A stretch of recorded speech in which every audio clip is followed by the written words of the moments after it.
I'm Mason Mount. You're listening to the London is Blue podcast.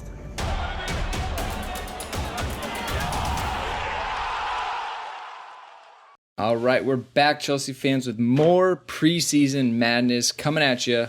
I've got Nick and Dan alongside me, your host, Brandon. Welcome, gentlemen, to another midweek podcast. We are just flying right now. We can't stop. Dan is just threatening us with blackmail, Nick. If we don't show up, he will release the photos. Yeah, and no one wants to see that. It's about 100 episodes this month. So if you're tired of us, well, there's a good reason for that. Well, no, here's the reality: is today is the 31st. The episode drops on August 1st. So really, it's a brand new month. That's right. You're certainly not tired of us because it's a new month. It's just calendar, fresh start, new month, new me. Let's get into it. But, guys, it was a bit of an exciting one today. We're back to that reminder of what it's like to try to watch Chelsea during the middle of the day. I laughed at Nick. Remember that, Dan? Because he's like, yeah, I'm not going to be able to watch it. Holy shit, goal! Yeah, big meeting, big preparation I got to do, guys. Won't be able to check my phone the whole time. First of all, I love the impressions of me on this show. I think it's hilarious. Everyone tries to get as gravelly as they can. It's like, you become Jeff Bridges somehow. Start to swallow rocks or something and just gargle them for a couple hours. I mean, I don't know how else to do it. But yes, back to having U.S. problems watching Chelsea while they're abroad. Yeah, I mean, it's the reality of the situation. But, you just strategically plan your meetings around them and you find a way, Brandon.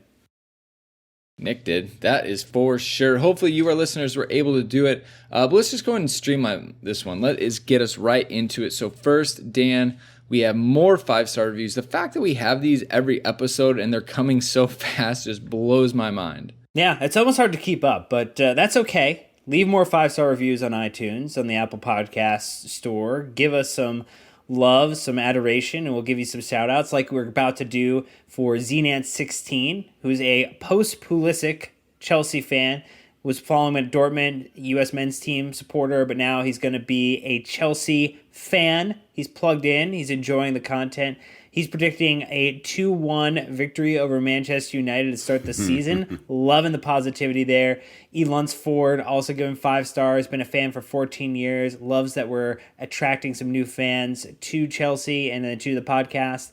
And then we also had Peter Jarka Sellers, who also said that we've just got lively coverage of Chelsea. Best part is all the guests you bring in, which is really down probably just to them wanting to talk to Nick and hear that wonderful tone for 60 minutes. There's no doubt. There's no doubt about it.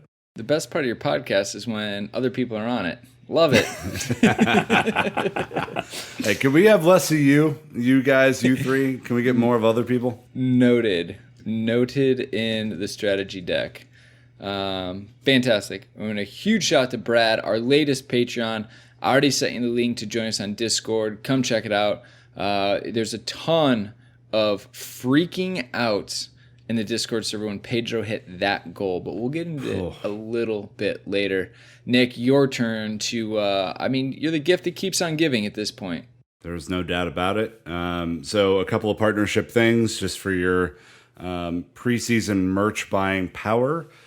We are teamed up with World Soccer Shop again with our familiar code LondonPod for 10% off of your order. So typically that'll cover some customization or some shipping. So do that on us and just have a free one there. And then also you guys know that we partnered with Talisman Caps for a couple of a little giveaway thing about a week ago. We're going to do more with them, but in the meantime, use the code LondonBlue10 for 10% off your orders of $35 or more. We will have our caps on in our next episode, and frankly, I cannot wait because Brandon hogged them for 2.5 weeks, which was unnecessary for sure. So don't buy them for the Brandons in your life. Buy them for everyone else. London Blue 10 for 10% off your orders. World Soccer Shop, London Pod for 10% off. There's too much happening. There's lots of stuff to do. If only they knew the real reason we didn't get them right away, Nick. I think people might feel differently. I think we should move on. Also, you will have your hat, but Dan Oh, and yeah, Mike that's will right. not. Nick's fault. It's all Nick's fault. So, Nick's Nick, fault. The dude right. had him for 2 weeks. He was just hogging him. Just I holding didn't. them.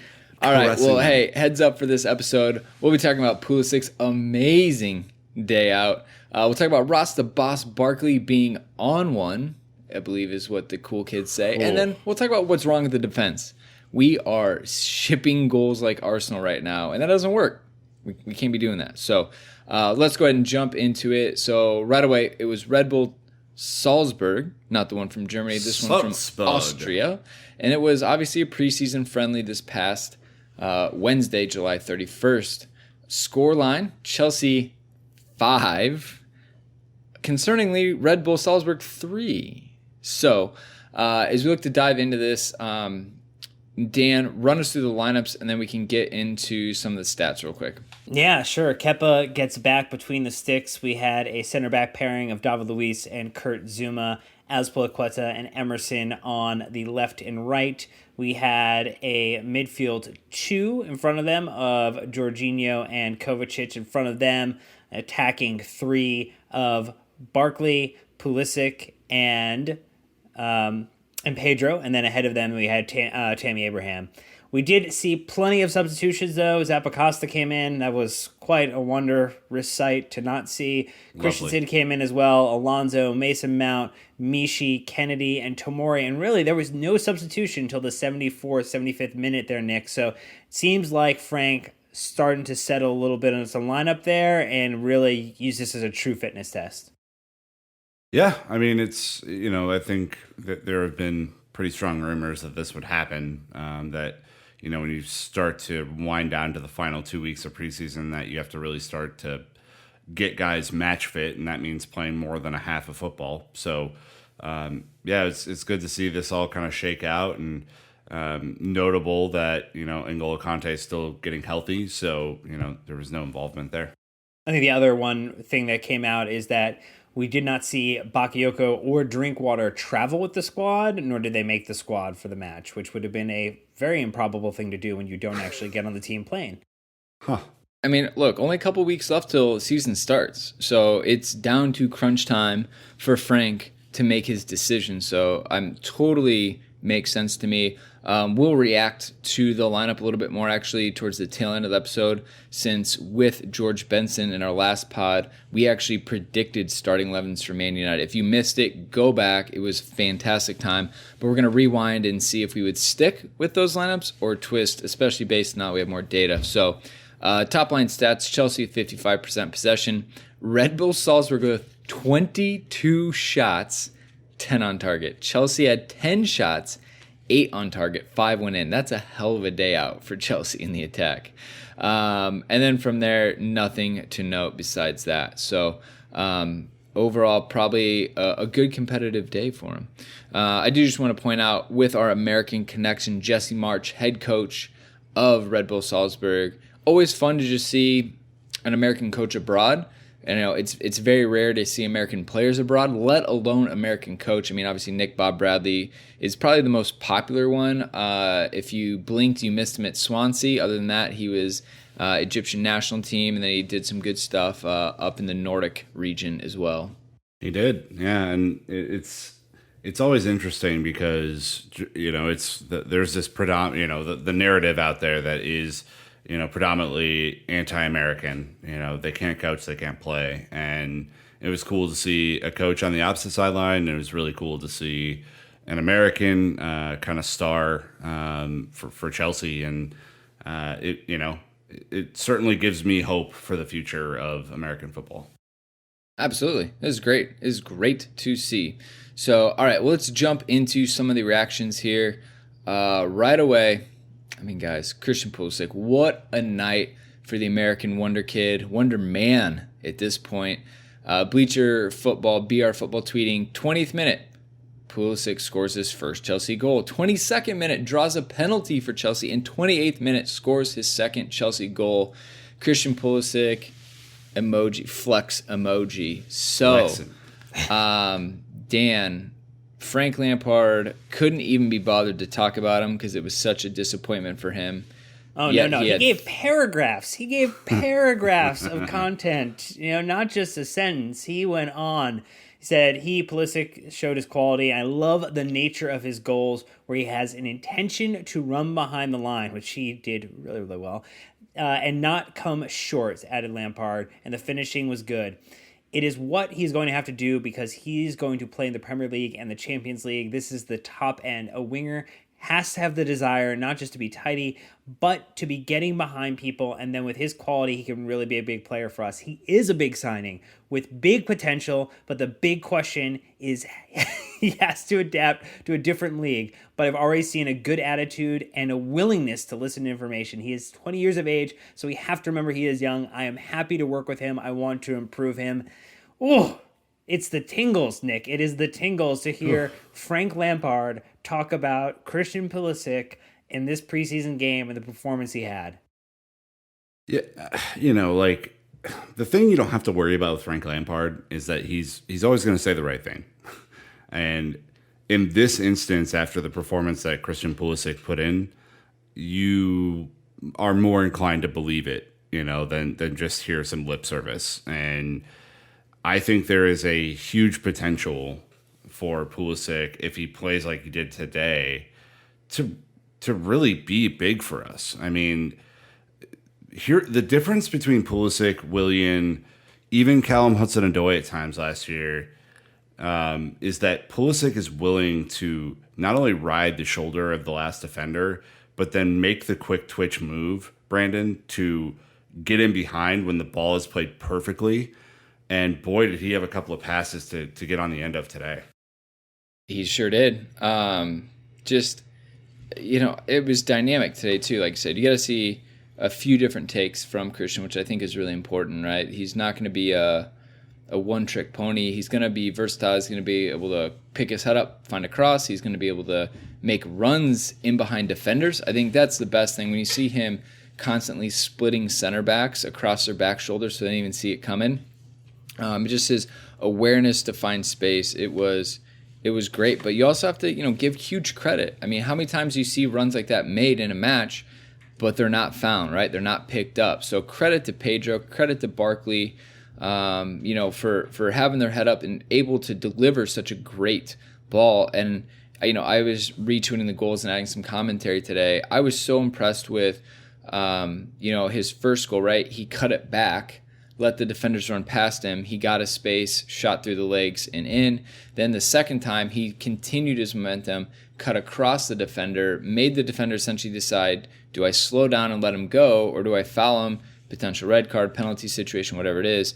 Just his awareness in those situations I thought was so fantastic to see today. So honestly, it was all around. I think so. Today was the first day where I actually kind of let myself go, holy shit, I'm really excited. Like, you're always kind of excited and you're like, yeah, I hope he does well. But today I'm like, I was reposting everything I could on Instagram that had Christian Pulisic on it. Like, I finally realized that, like, I'm super hyped for him and I can't wait. So Pulisic kit is in the mail. You can count on it. Well, it's cool, Dan, though, because for us, it's not only, that we have an American to root for, which is nice, but it's great that the goals weren't bungled off of his knee or misdirected headers that deflected off of someone's face. Like, these were quality goals by a quality player, and I think that's what's exciting is, like, not only is he going to have to earn it this year, but he's going to have to show every bit of the quality that he has. Oh, yeah, and again, this is a preseason friendly against actually a team, though, that actually has already started their season, so they actually should be in the right level of fitness to defend or put together a comprehensive match against Chelsea. But the intention that Pulisic has both on the offense and the defense, I think actually today you saw a lot of what he can do as a defender when he goes in and actually disrupts the passing lane with the pressing he's able to offer. So not only did we get a really great offensive performance for Christian Pulisic and had that opportunity, again, we are American Chelsea fans. It's very obvious when you listen to us. And we're just excited, right? And getting the opportunity to feel that excitement, to be very honest about that today, wanting people to potentially see things for themselves and not overhype Christian before he came to the club. We've been very, I think almost maybe have downplayed to an extent, Brandon, what Christian could bring to this side because we didn't want to get everybody's hopes up and kind of build this false narrative around what Christian's going to do. To Nick's point, he's young still. To Frank's point, he's got to improve in a lot of ways still. But man, I was jazzed, and I was able to bring people into the conversation at work today. Say, hey, this is our American star right here, and this is what he's going to do. And hopefully, have made a few people Chelsea fans today. Yeah. Well, guess what? The hype is real. Okay, so I'm trying to find Sujin's tweets from today from the LA Blues. She was on fire, and it was so hilarious. It's something. Oh yeah, she's essentially like, I will fight anyone. I was like, here we go. Like Pulisic, this is it. And she goes, I know it's preseason. I don't care. Let's go. Like it's just. I mean, and I think this really flipped the switch for a lot of us in America. And I tell you what, like international fans, UK fans, like get ready. It's going to be a long season of us just hyping him up, so excited. But the good news is everyone else gets to see just how good he is, right? I mean, he plays on the U.S. men's national team. We get to see him as much as anyone else. But now he's put on the world stage. Not that he wasn't with Dortmund, like no offense to them or anything. It's just different. And he's on our team, Yeah, it's cool. It's cool to see. I mean, I will repeat this until the day I die. I saw him score his first international goal with the U.S. In Kansas City, and I was front row for that. And that was when he was 17, which he's all of 20 now, so he's a grown man by all accounts. So he's got tattoos. Yeah, everyone does. I love I am happy to work with him. I want to improve him quote from Lampard.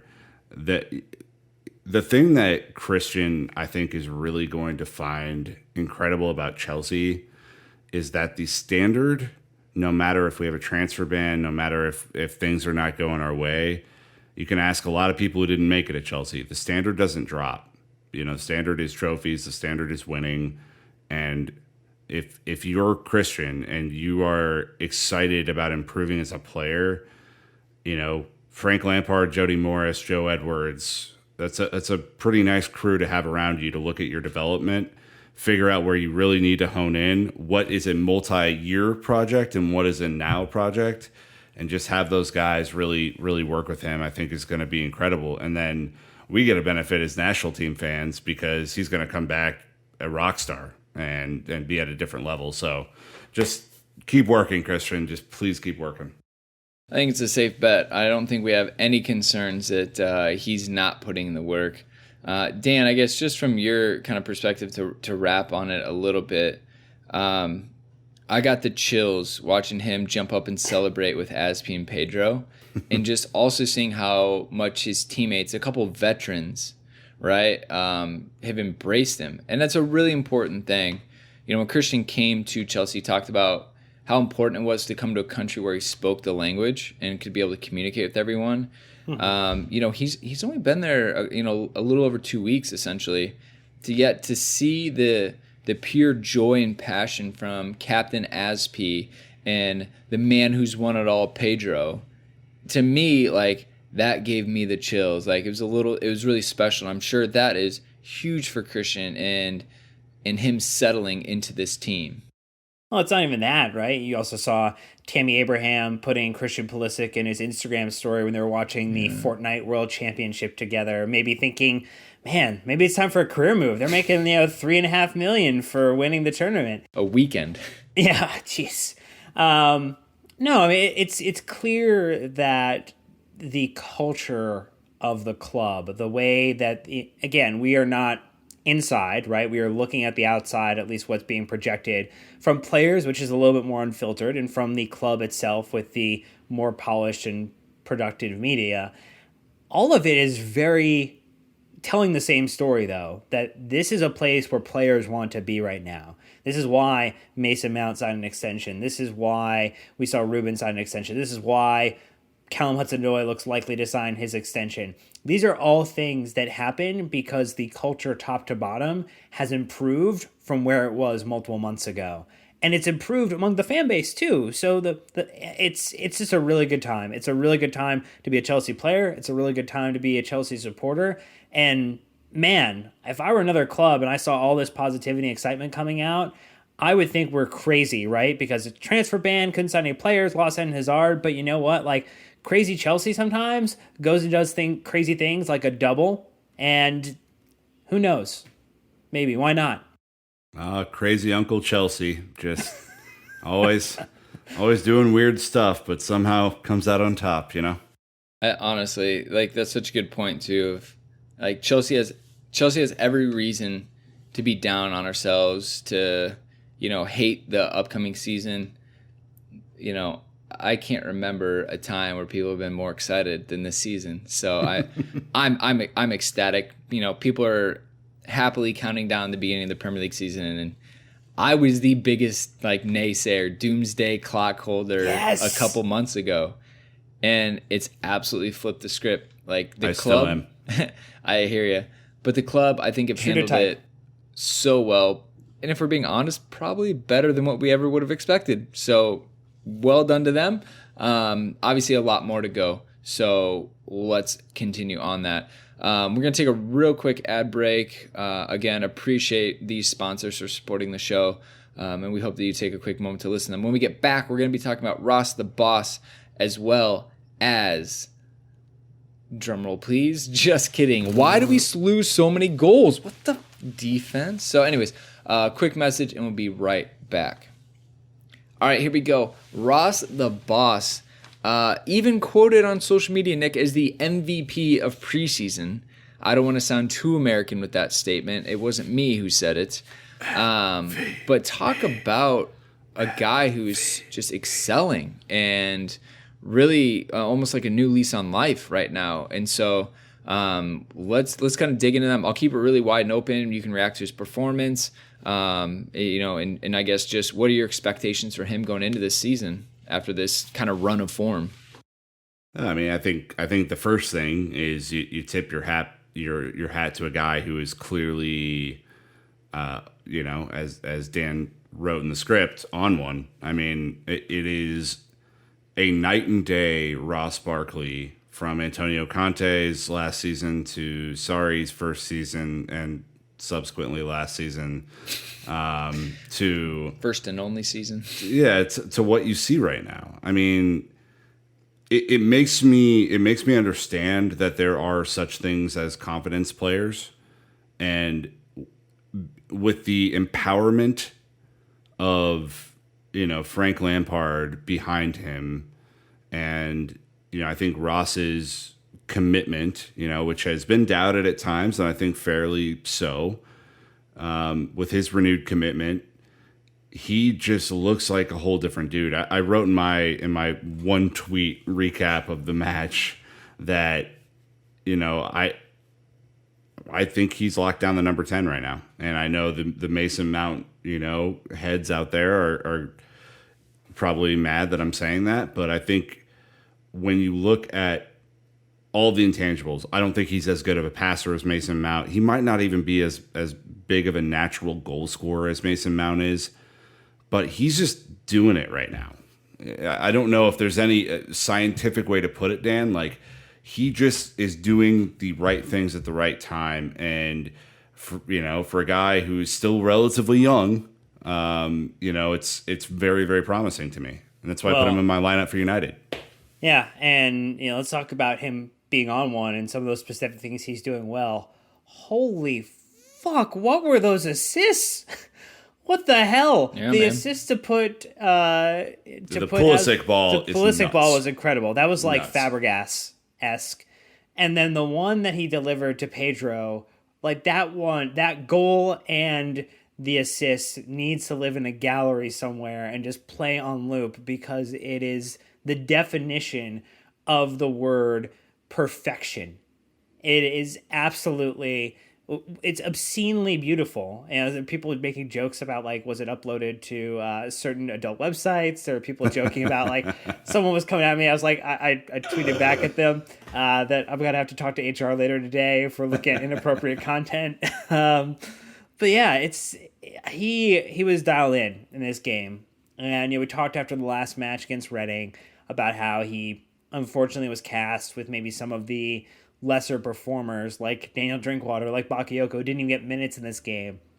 And his resiliency shown through in this moment. Right now, he's tied with Mason Mount for most goals in preseason at 3. He leads the team with preseason's assists at 3. He is someone who is, if you think about, if you're gambling, he's got the hot hand right now. And if you're going into the, Casino Royale that is Old Trafford coming up in a couple days' time, you want to roll with that hot hand. And as much as I am probably one of those more individuals excited, as Nick talked about Mason Mount, I would put Barkley in ahead of him if I'm putting one person in that 10 role. And I think this lineup that we saw today is pretty much exactly what I would cast for that match, Brandon. Right. Well, you talk about intangibles. I mean, Nick, what it comes down to is decision making, right? He's making all the right decisions. And that is the hardest part. Most of these players are technically good enough, tactically good enough, but it's about making the right decision in the moment. And right now, he's doing it. He's making all the right decisions. So he's 25 still. And I was like, wait a second. That seems so young. He's played over 200 matches professionally since he was at Everton. He made his debut in 11-12 and has been playing pretty much over 20 matches this season, except for a couple injuries, since 2014. I mean, this guy has the experience of a veteran, but he still is not even at his prime physically yet. So, I understand people say he's not the smartest footballer. He just kind of has to go on natural instincts. Well, right now his natural instincts are locked in. So you just, want to keep the casino mentions going, right? Like you don't leave a hot hand. You just keep riding it, right? We just watched Hangover on the way home from a bachelor party. Never leave a heater. And Ross is the heater right now. I think Dan made a really good point that the difference between playing with Kovacic and Jorginho and Bakayoko and Drinkwater is stunning, because and this is credit to them and it's credit to Ross too. It's breaking lines, right? You have to break lines to really create some solid movement in the final third. And both of those players in the holding roles are able to send a ball into Ross that he can do something with. Mm-hmm. And he can either instinctually or through his ever evolving football brain make the right call. When Bakayoko rockets a ball at him from 4 yards away and he can't do anything with it, then he's going to look worse, So the quality, in a 4-2-3-1, of the pivot and of the deeper holding player is really important. But then you just got to give him credit, man. Like, I would have never predicted that we were having this conversation right now. And I think it's just a credit to him for working hard, for being fit, for being available. And, with a lot of competition in those front three places, like, everyone's going to have to keep up. This isn't like, I got it, everyone just chill out, I'm the man. Callum's coming for the spot. Pulisic's coming for the spot. Pedro, Willian, Mason Mount, all these guys are coming for the spot. You got to make sure that you keep up the momentum. You got to make sure that you're contributing in a meaningful way. And, shit, man, just hat tip. Yeah. Well, but this is where, like, it all comes back to some of the coaching too, right? You had someone in Ross Barkley who was almost given too many instructions. The computer code of his brain broke under Mauricio Sarri, and it really caused him to pause on the pitch at times and not know what the next natural thing to do. And it seems like Frank has gone in there with Jody and the rest of the team and just deprogrammed him and said, go back out there and play the type of football that we're looking for. And he looks like someone who's not hesitating the same way that he was under Sarri at times last year. Yeah. And I think that's something that's very exciting to see, because when some players just don't respond well to too much direction, they like a little bit of technical nuance and they want to go take some general time just to go out and be a footballer and make an impact. And it seems like that might be who Ross is. And if Frank can get the most out of him, man, watch out. It doesn't, Brandon, it doesn't have to be complicated to be good, right? Like Wrong. sometimes the simple things. Watch Sorry Ball. Wrong. If it's not complicated, what are we doing? Yeah, like I think simplicity is maybe a way for Frank to really break through with his team. It's like, look, guys, we have talent. The talent's not the question. Maybe in a couple areas it is, but talent's not the question for you, Ross. Like, you have it, but you got to do something with it. And I'm going to put you in a position where you can actually make some moves. And like, if I was Ross or Mason or Tammy or any of these guys who are young, English talents, and I'm looking at a guy who scored about 100 million goals in the Premier League, what do I got to lose? I'm going to try something new. For sure. It's a little bit of a tangent, but Rob Green was on BBC recently. And by the way, like, he is so well spoken. Like, he's unbelievable. Not only did he gift a goal to the U.S. in the World Cup, turns out he's just a really great guy as well. But what he was talking about with Maurizio Sarri is that everything was very drilled and it was very specific. And it was like, even if Jorginho was marked, you had to play the ball to him, even if he was probably going to lose it. And in this new system, Frank has kind of taken off those shackles and been like, what if you have 3 options instead of 1.5, right? The half being go back to Kepa. Now you're letting these players make decisions, think quicker, feel less pressure to have to do the one thing. And if they don't do the one thing, they're wrong. And I think that is a difference in managerial approach. Also, Dan, you talk about it. His job is to get the best out of players he has, not put players into his best system, kind of what we saw last year, which we had some issues. So, again, it seems to be benefiting Ross more than others, and good for him. At Naz tweeted at Nisar Kinsella saying Chelsea preseason goals. 1, Abraham Pedro Kennedy, all of 1 goal. On 2 is Giroud, Pulisic, Batshuayi, and 3 is Barkley and Mount. The 2 guys that we keep talking about every episode going head to head are just... There's a reason we're talking about them. Hey, and they are up for it, are they not? And this is a good situation for Chelsea. And then when it comes to preseason assists, on 1, you've got Jorginho, Kennedy, Kovacic, Pedro, Batshuayi. 2, Alonso, obviously, why not? And then 3 is Barkley. 3 goals, 3 assists so far in preseason, just killing it. And then Naz replied to his own tweet saying, asterisk, puts Barkley in FPL fantasy team. Good value, £6 million. I bet he's a bargain still at this point. All right, let's transition on to the less positive topic, is that Chelsea conceded 3 goals today. So we need to figure out what is wrong with the defense. How have our starting... Are we going to skip over Pedro's goal? Are we really doing that? We talked about it. No, we didn't. We didn't give it its due. Are you serious? We talked about it needing to hang in a gallery. All right, how about this? Before we get to the less exciting things, we can take a moment and swing back, because it is related to Ross. All right, so this will be kind of the moonlight piece on Ross. Nick. This is when I feel like Nick doesn't listen to me. No, I do, but we didn't talk about Pedro's finish. We talked about Ross's contribution to Pedro's finish. It's true. Pedro's finish is outrageous. It's one of the best goals I've ever seen. I don't know what compels a person to do what he did there, knowing that the ball was a little bit behind him, if we're honest, and he did the back heel flick, and it was beautiful, and it went in nearly the top corner. This is why I am so bullish on Pedro right now. I don't know if we have a guy on the squad who is that good of a finisher in tight quarters and coming up with creative solutions to not being a big guy in the 18-yard box. I mean, it is so impressive and shows just like a different level. You hear these stories about Pedro just being mentally a different level of player than anyone else on the team. And Fabregas is the same way. Just having a vision for what is going to happen and then doing it. Man, doubt Pedro all you want this season. Go for it. Well, I mean, he was teed up to be the Mertens role last year in Maurizio Sarri. We saw it a couple times, didn't really happen. I mean, we thought he was perfect for Maurizio Sarri. It didn't.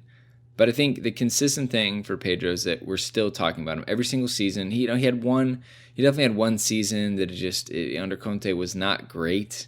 We can definitely say that, but like the majority of his time at Chelsea, like he's been extremely hardworking, selfless, and has hit some amazing goals. Talking about this one specifically, Dan, the timing of the run. So we talked about Pulisic's run, right?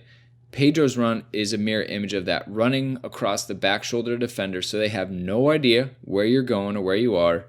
The timing of the ball was perfect. That placement, as you said, Nick, wasn't perfect, but Pedro made something out of nothing. I mean, most of the time, a defender or attacker would probably have to try to bring it down, turn and hit, or not.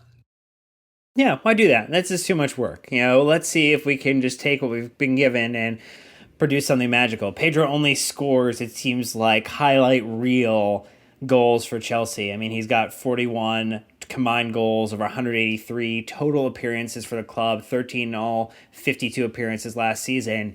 The type of runs that he makes, which are similar to Pulisic, behind defenders, which is what Arsenal is going to pay 60, 70 million pounds for Nicolas Pepe over a 5-year installment plan that probably has a higher APR than most people's leasing of a car, like purchasing of a car, is what they're paying for. They're paying for somebody who does the run behind, which we now have 2 attackers on this team. And albeit Pedro being a little bit older, this just shows that he still has plenty to offer this season as we kind of go into this evolutionary transitionary period under Frank Lampard. It's a strong preseason, and I'd say this Austrian team is a decent test, right? They're kind of in the same position, also going through preseason. Not one of the big their season's actually started already. Has it? So, yeah. They're also finding themselves as well. They had about 12 substitutions, but that's instinctual, Nick. The finish from Pedro was instinctual. He just reacted, knew what he was going to do. And again, it just comes back to his experience. It is second to none what he has in his bag of tricks.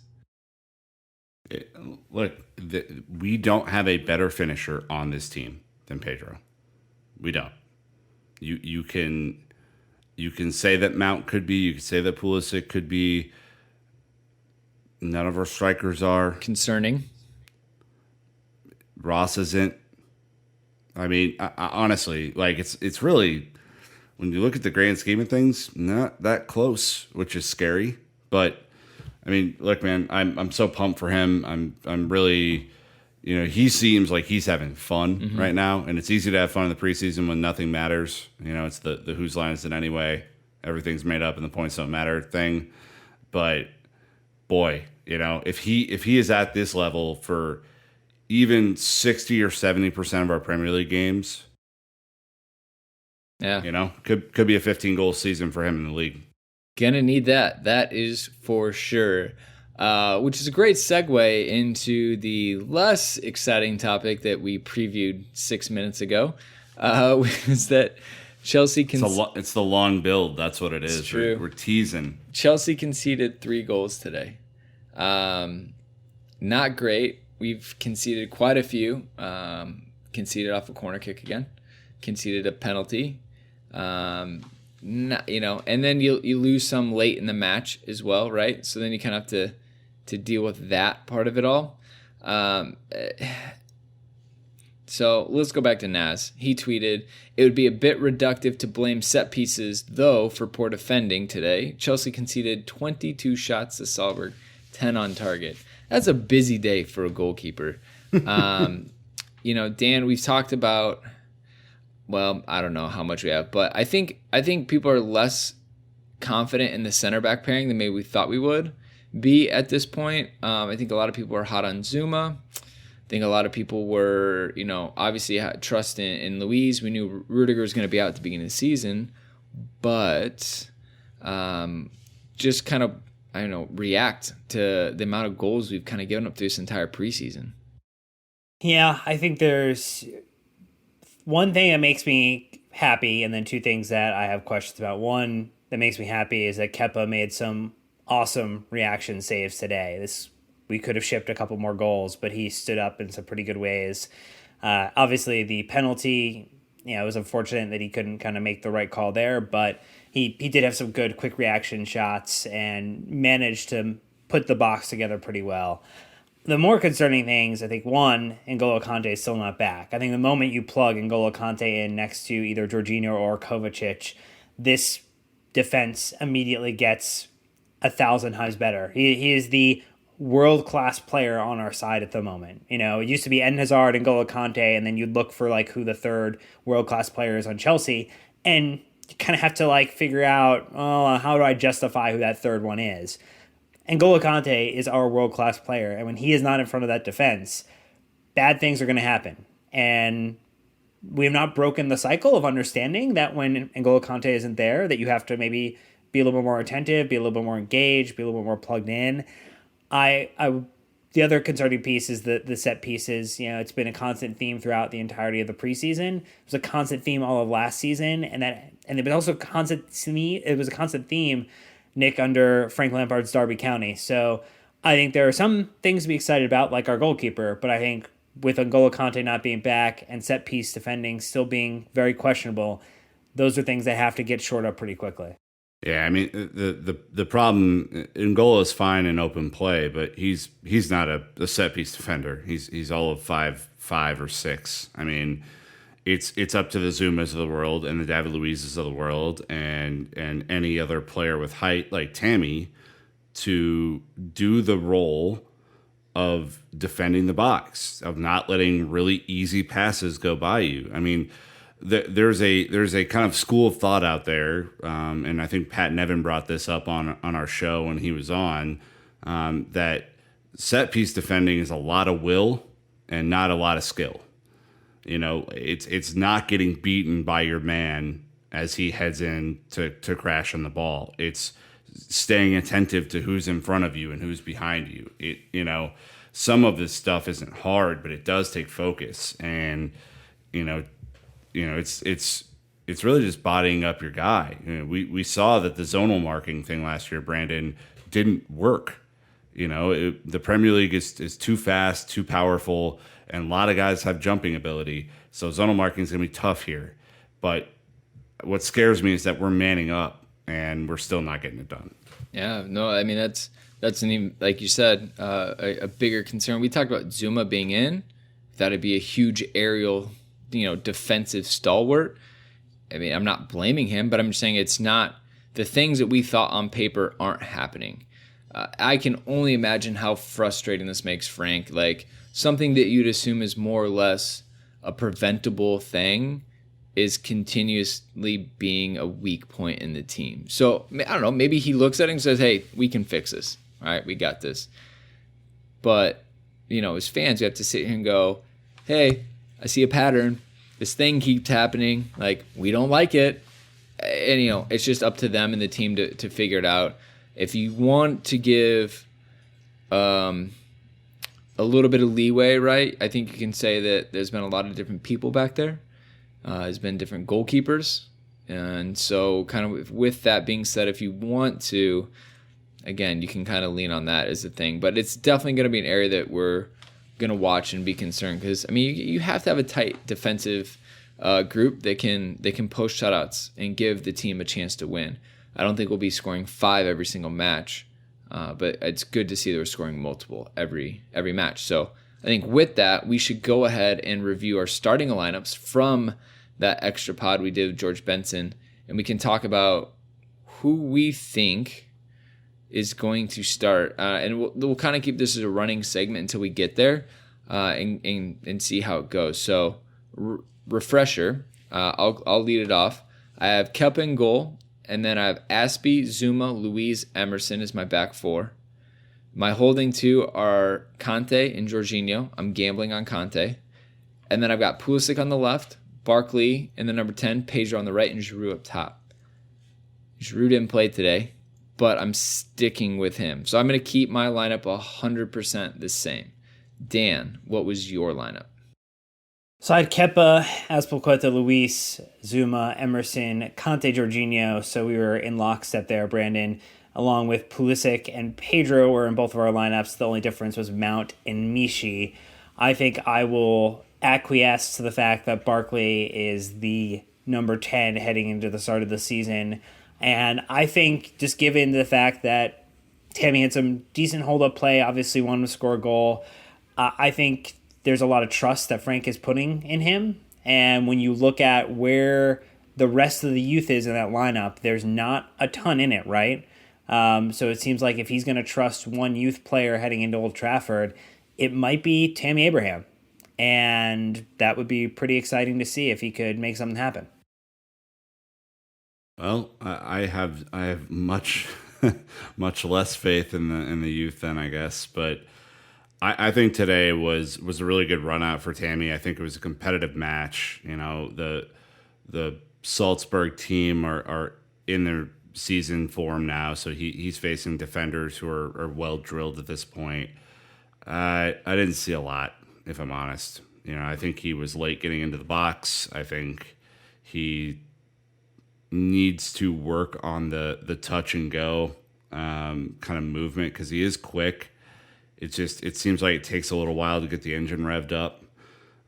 So my lineup last week, which I was only one off of today, was Kepa, Aspi, Zuma, Luis, Emerson, Kovacic, Jorginho, because I don't think Conte is going to be ready, and I will not risk anything with that guy. We need him for the season. This Old Trafford game is not that important. Pulisic, Barkley, Pedro, front three, or middle three, and then Giroud up top. Old Trafford is made for Giroud to play.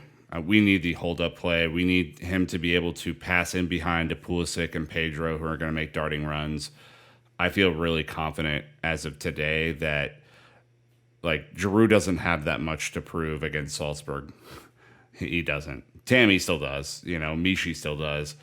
I would almost, you know, I'm willing to feel very confident today that Giroud is our starting striker on the first game of the season. So you're keeping it the same as well? Exact same. Okay. Yep. So, I like what I've seen, by the way, from our little Jorginho Kovacic pivot. I think they've played really well. Right. I mean, look, I think someone on Twitter was like, wow, 40 million for Kovacic looks like a steal right now. I think, yeah, it might turn out to be good business. What a great thing that'd be. Don't you love the phrase 40 million for someone? What a steal. Jeez. What a world that is. I have no understanding of what that's like. All right. So let's go ahead and wind down a little bit. We had a man of the match, a Dan of the match, whatever you want to call it. Dan, you had 4 options in a poll on Twitter. What happened? Yeah, so Barkley, Kovacic, Pedro, Pulisic were our 4 options for the poll, and no surprise, Ross, the boss, 51% of the overall vote, Kovacic with 2%, Pedro with 4%, and Pulisic in a respectable second place with 43% of the vote. But he won the Electoral College, so he is the Dan of the match. Yeah, I think this is right. I think Barkley slightly behind him, Pulisic, and then I think Pedro should have at least 10% just for the goal alone. I mean, it's outrageous. Yeah, absolutely. It's, so spoiled on that stuff. That is ridiculous. It was a great day today to go ahead and run it by. So you have a footnote here, Dan, about a goal for one Mishi Batshuayi. Yeah, Mids for Mishi got the most bungled goal of the entire match. And I credit to him, though, for just standing up and keeping going and trying to make sure that he can convert the action. But he definitely, I thought it was struck with so much power that it was going to rip through the top of the netting.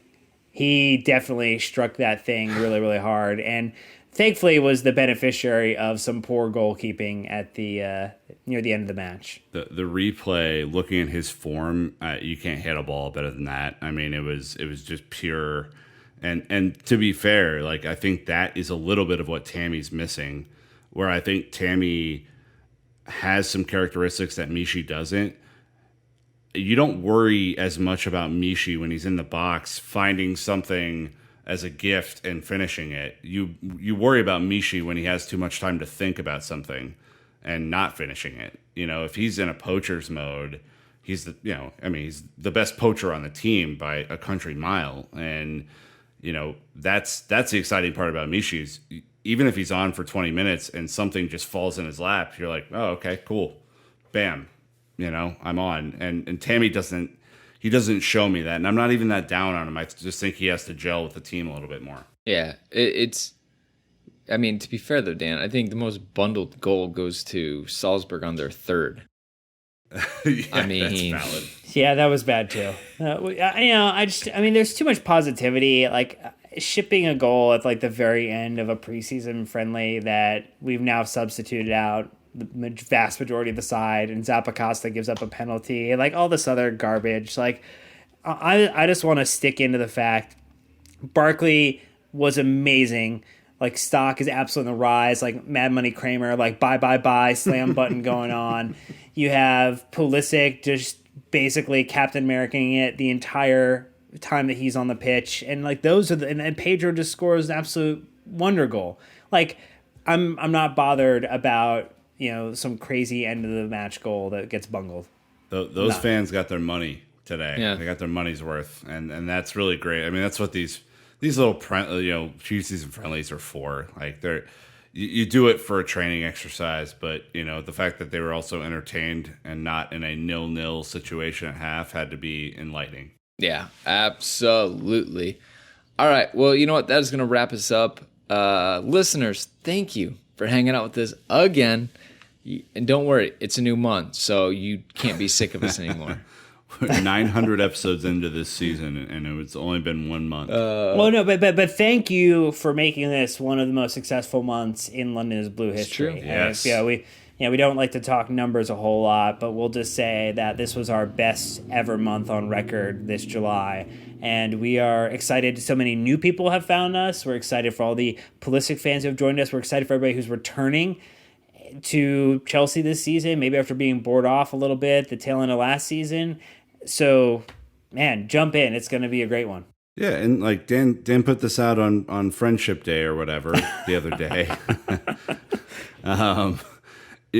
We have kept the party line the entire time that we've done this show of just trying to be reasonable, just trying to have a conversation with people. And, in a world of hot takes and Twitter yelling, I think there is refuge in our show to be serious about it, to have a little fun with it, and to never get too high or too low. And if there was ever a case for that, it was when we talked to our friend, the Tottenham fan, in our season preview. And despite not winning anything, rated their season a 9, whereas we won a major European trophy, and the highest that we had on our list of 4 people was an 8, and that was Brandon talking himself into it.